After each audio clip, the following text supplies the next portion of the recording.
Hi friends, అందరికి this is tsp. Welcome to the my mini vlog. Let's go to the topic. పొద్దున్నే పిల్లిని చూపిస్తున్నాడు, ఏందో వీడు పిచ్చాకుంట్లాడు అని అనుకుంటారు మామ. యాక్చువల్లీ ఏమైందంటే టైం చూస్తేనేమో 6:30 అవుతున్నది, స్కూల్ టైం అవుతున్నది కదా. ఇక లేచి బట్టలు వేసుకొని ఇక కార్ స్టార్ట్ చేద్దామని మా ఇంటి ముంగల డోర్ బయటకు వచ్చిన. రాగానే దివాని ముంగల డైలీ పిల్లి కనబడుతుంది అన్నట్లు. ఈ పిల్లిని చిన్న ఉన్నప్పుడు సంది మేమే తాకుతున్నాము. ఈ చిన్న పిల్లప్పుడు ఇలా అలా దాని అమ్మ కనేసి అది ఎక్కడ పోయిందేమో, చచ్చిపోయిందేమో మాకు అప్ప చెప్పేసిపోయింది అన్నట్లు.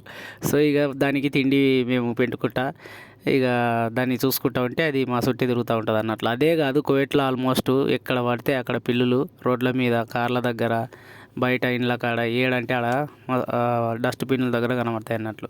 సంథింగ్ లైక్ అంటే ఇప్పుడు ఆ పిల్లి గురించి ఒక సామెత చెప్పాలి. మనము ఇంటికాడ ఏడికైనా పైన కట్టి పోయేటప్పుడు పిల్లాడ్డం వచ్చింది, పిల్లి అడ్డం వచ్చింది, అరిష్టం దరిద్రం చేసే కూర్చొని పోండి అని అంటారు కదా. అట్లా ఇక్కడ కోవిట్లో పిల్లులు అడ్డం వచ్చినంత మాత్రాన అరిష్టం దరిద్రం అని ఎవరు చెప్పింది మా అమ్మ. పొద్దుగా లేసే పొద్దు ముగిన దాకా మేము ఇట్లా డ్యూటీలకు పోయేటప్పుడు మాకు ఎక్కడ పడితే అక్కడ పిల్లులే అడ్డం వస్తుంటాయి అన్నట్లు. రోడ్ల మీద ఇక్కడ పిల్లులు ఎక్కువ తిరుగుతుంటాయి అన్నట్లు.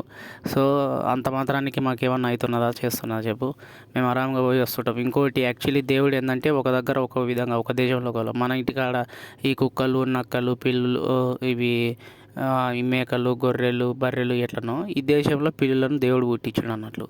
సో మొత్తానికి అయితే కార్లోకి వచ్చి కార్ స్టార్ట్ చేసి స్కూల్ పిల్లల కోసం అయితే వెయిట్ చేస్తున్నా. దేవునికి అయితే దండం పెట్టుకున్నా. సో 3వ రోజు స్కూల్ డ్యూటీకి అయితే పోతున్నా.